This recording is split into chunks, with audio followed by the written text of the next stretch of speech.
Salut à tous, on se retrouve aujourd'hui pour parler du FC Barcelone en ce mardi 8 août et on commence tout d'abord avec le match ce soir à 20h. Le Barça affronte l'équipe de Tottenham à l'occasion du trophée Gamper. C'est toujours un match, on va dire, juste avant la première journée de Liga. C'était le cas la saison dernière, c'était le cas les saisons aussi passées et ça sera le cas pour cette nouvelle saison. Donc c'est Tottenham au programme ce soir, c'est à 20h. Donc nos nouvelles recrues s'attaquent au trophée Gamper. Donc tiens, c'est le trophée qui porte là, le trophée qui sera donné à l'équipe gagnante ce soir à la fin du match. Donc ça fait la une du journal Sport aujourd'hui et la une du journal Mundo Deportivo aujourd'hui. Voilà ce trophée Gamper. Donc quelques photos de l'entraînement hier des joueurs du côté du stade Montjuïc où évoluera bien sûr le Barça tout au long de la saison là qui arrive. Et le match aussi est organisé dans ce stade Montjuïc parce qu'on sait que le Camp Nou est actuellement en rénovation. Donc quelques photos, Gundogan lors de l'entraînement hier. On peut voir aussi le joueur Rafinha, le joueur Abdé ou même Pedri ou même Arroyo avec Ferran Torres et les compos probables pour cette rencontre ce soir. On regarde surtout nos côtés Barça. Donc Ter Stegen bien sûr sur au but. Donc Baldé, Eric Garcia, Koundé, Arroyo, défenseur droit.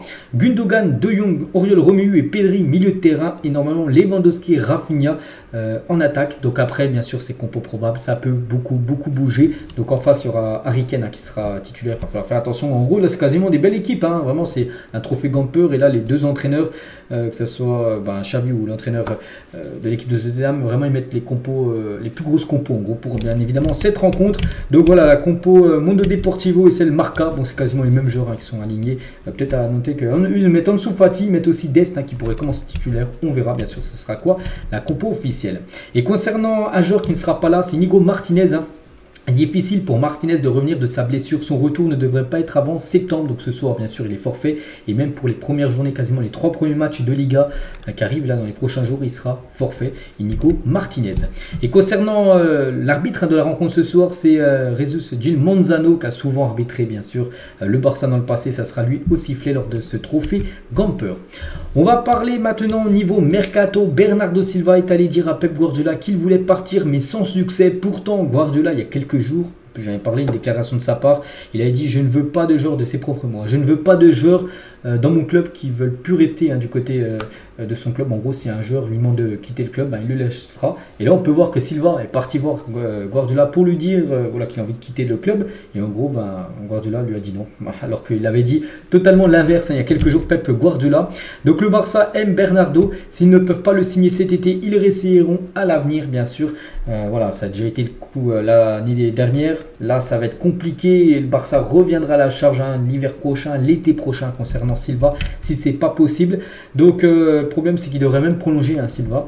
Donc la proposition de renouvellement de contrat à City a maintenant été officiellement envoyée à Bernardo Silva et maintenant c'est au joueur d'accepter ou non de prolonger du côté de Manchester. On va parler de Neymar parce que Neymar aussi ça a pris une sacrée ampleur depuis quelques jours. J'en ai beaucoup parlé hier, on va revenir aussi aujourd'hui avec pas mal d'infos. Donc Neymar veut partir du Paris Saint-Germain, c'est le journal L'Équipe qu'on voit cette info. L'attaquant brésilien du PSG a informé sa direction qu'il souhaitait partir du club dès cet été.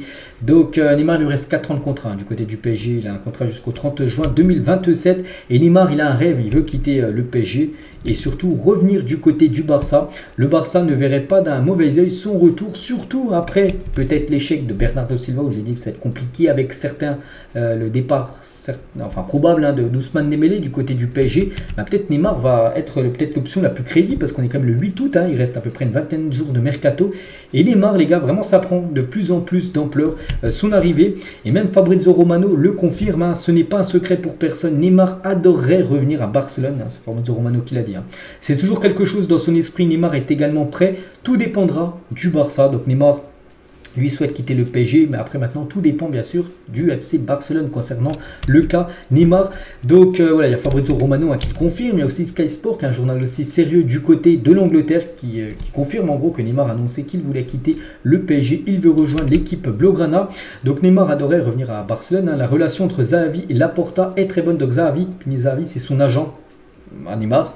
Donc la relation est très bonne entre Laporta, le président du Barça, et Xavi, l'agent du joueur Neymar. Donc l'accord dépend du Barça s'ils veulent conclure l'affaire ou non et surtout de Xavi, parce que Xavi a comme une grosse influence dans le mercato pour savoir s'il est dans les plans ou non. Mais vraiment avec les échecs, comme j'ai dit, de Silva, l'échec certain, et avec le départ probable de Dembélé, voilà, Neymar sera peut-être l'option que Xavi va accepter. Il n'en voulait pas trop là ces derniers dernier coup à chaque fois qu'on en parlait, mais peut-être ça va changer, hein, bien sûr, dans la tête de Xavi. Et le retour de Neymar est très difficile, on le sait, hein, bien sûr, c'est très difficile hein, pour le Barça, mais pas complètement exclu.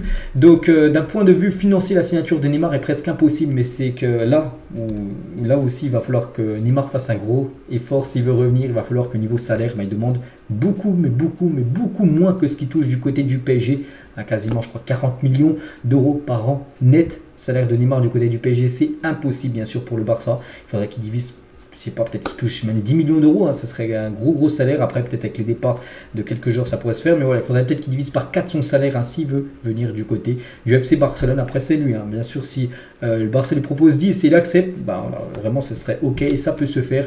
Mais s'il veut toucher encore son gros salaire, voilà, on peut utiliser ce mot impossible hein, pour le transfert de Neymar. Adriano, tiens, ancien joueur du Barça et collègue hein, de Neymar. J'ai hâte de revoir Neymar jouer pour le FC Barcelone. Lui, il entend des rumeurs, puis voilà, il aimerait, qui ferait bien sûr revoir le retour de Neymar. Donc voilà, vous croyez au retour de Neymar, oui ou non? C'est vrai que vraiment, je pense que Xavi, les gars, dans sa tête, il fixe un Bernardo, il va essayer de tout faire hein, pour essayer Bernardo. Et dans les prochains jours, s'il voit vraiment que c'est mort, si par exemple Bernardo, c'est officiel, il prolonge son contrat du côté de City, là, je pense que Neymar, il y aura vraiment des fortes chances qu'il se fait.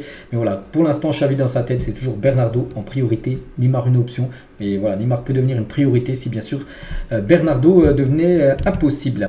Et il y en a qui ont déjà pris de l'avance hein, sur une peut-être future arrivée de Neymar. Il y en a déjà qui ont déjà floqué le maillot, enfin surtout le flocage Neymar Junior numéro 10, hein, pourtant c'est Ansu Fati le 10 actuellement, avec le maillot extérieur. Donc on verra bien sûr que ça sera fait ou non. Il reste encore une vingtaine de jours de mercato, tout peut arriver. On continue avec les autres infos mercato. Dest a beaucoup d'offres de la MLS, mais il préfère rester en Europe et attendra la fin du marché pour voir s'il peut avoir une équipe qui l'attire suffisamment. Voilà la situation actuellement de Sergino Dest, hein, qui n'est plus du tout dans les plans, hein, bien sûr, de Xavi. Concernant l'anglais, donc la Juve s'est renseignée sur l'anglais récemment, rien de trop concret, mais un mouvement pourrait arriver. Voilà, concernant l'équipe de la Juventus Turin et peut-être aussi Tottenham. En plus, ce soir, ils vont parler, le Barça et Tottenham, vu qu'ils s'affrontent, ils parleront certainement de Clément Lenglet qui avait été prêté à Tottenham saison dernière.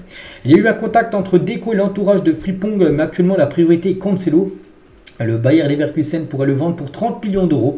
Voilà un joueur aussi, une option, on peut dire, hein, du côté du poste de défenseur droit. Le Barça veut vendre Marcos Alonso. C'est Gérard Romero qui l'a dit là, ces dernières heures. Donc c'est vrai que Marcos Alonso, hein, c'est quand même plutôt léger, on peut dire. Et enregistrer Marcos Alonso coûterait au Barça 9 millions d'euros de la masse salariale, hein, vu que c'est son salaire, 9 millions d'euros. Je ne sais pas si c'est brut ou net, bref, j'en sais rien. Donc voilà, c'est vrai qu'il faut peut-être le vendre, hein, parce qu'il a très peu apporté quand même depuis son arrivée. Le joueur est surtout que voilà, c'est un défenseur gauche, Marcos Alonso, et Xavi aime beaucoup le jeune Alex Vallée. Il est considéré comme le futur latéral gauche du club avec Alejandro Balde. C'est pour ça que Xavi pourrait faire miser sur le jeune Alex Vallée et faire vendre, on peut dire vendre un Marcos Alonso. Ils me disent un Capdé restera au Barça 99% si rien de fou ne se passe. Xavi et le conseil comptent sur lui. Si une offre extraordinaire n'arrivera pas, il restera du côté du club. Donc voilà, tout est dit vraiment. Pour l'instant, il reste jour après jour, c'est tant mieux pour lui parce que c'est-à-dire qu'il reste vraiment, si une offre énorme arrive, là il pourrait être vendu, le joueur Abdé.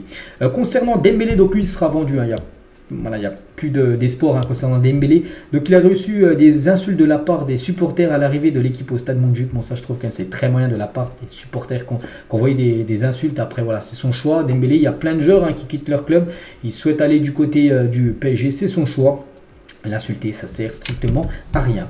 Des nouvelles, qu'il y a d'une ancienne légende, Iniesta, 39 ans, est arrivé à Dubaï pour signer son contrat avec l'Emirates Club. Voilà, des nouvelles, tiens, de Iniesta, bien sûr, hein, légende au Barça, il va signer du côté des Émirats Arabes Unis.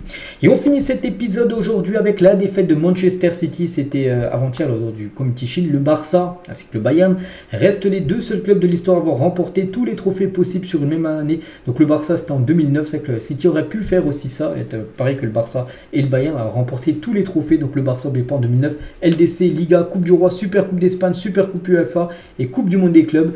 Et du coup, City, vu qu'ils ont échoué contre Arsenal, ne fera pas aussi bien que le Barça de 2009. Donc voilà ce qu'il y avait à dire aujourd'hui. J'espère que ça vous a plu. On se retrouve bien sûr demain. Demain, on parlera bien sûr du résultat ce soir et on continuera avec le feuilleton Neymar ou même Bernardo Silva qui nous tient, on va dire, qui nous tient jusqu'à la fin, je pense, du 31 août. Et moi, je vous laisse. Je vous souhaite un bon mardi et à demain.